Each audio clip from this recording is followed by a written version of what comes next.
Hello, it's Tom here. I thought I'd check in and explain why there has not yet been a new Space 1999 video. I work for FedEx in my regular life, and this time of the year things can be very, very busy there, and so work has absorbed a lot of my time. And that is not me complaining about my job, it's just the way things are. But I did think that in the meantime I would briefly touch upon another comic recommendation. And this one's really cool because back in the 80s and early 90s, and I feel really old talking about that, but back then my taste in comics had really begun to expand. Like in 1986, Watchmen and Batman the Dark Knight had come out, and that kind of opened my eyes that comics could be more than just guys in tights running around punching one another. There could be interesting themes, darker tones, and DC had begun to publish a comic called Sandman. Written by Neil Gaiman and illustrated by a host of talented artists, among them Batman and Dracula Red Reigns illustrator Kelly Jones and Max creator Sam Keith, The Sandman was published by DC Comics from January 1989 through March 1996. It told the story of Morpheus, Lord of Dreams, and its tone ran from fantasy to horror, or a combination of both.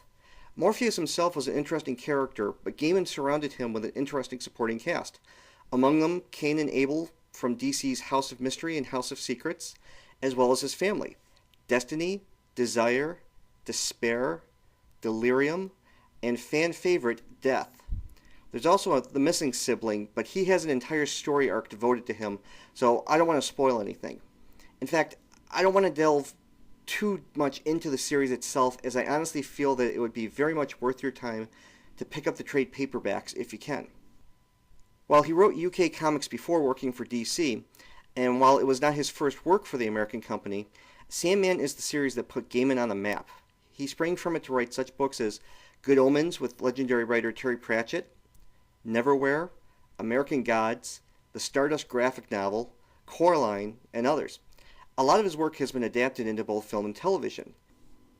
And now Gaiman is back writing the character that made him famous.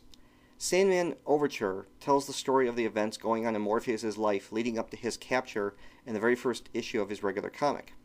I'm not giving anything away. I think he gets caught on the third page. The series is amazingly illustrated by J.H. Williams III, who worked with Alan Moore on the Promethea comic series, and who rose to fame illustrating Batman in the pages of Detective Comics, working with writer Greg Rucka. Later, Williams would work with writer W. Hayden Blackman on the Batwoman ongoing series. Sandman Overture, it runs $4.99, and yeah, that can be a pretty big hit. I will not deny that. But I'm looking at this now, and the art is just incredible. It does sound like a big investment, especially because I believe it's a 6-issue series. The first issue here, it says extra-sized issue, so I'm under the impression the comic is supposed to be $3.99 per issue, which is a regular price for a comic these days.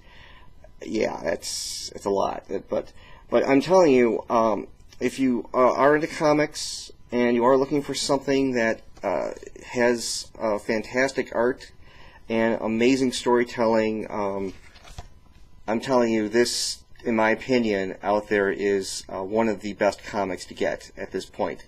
So, anyway, I hope next time, hopefully in the near future, hopefully before Christmas, the Space 1999 video will be done, and to all of those who have been looking forward to it,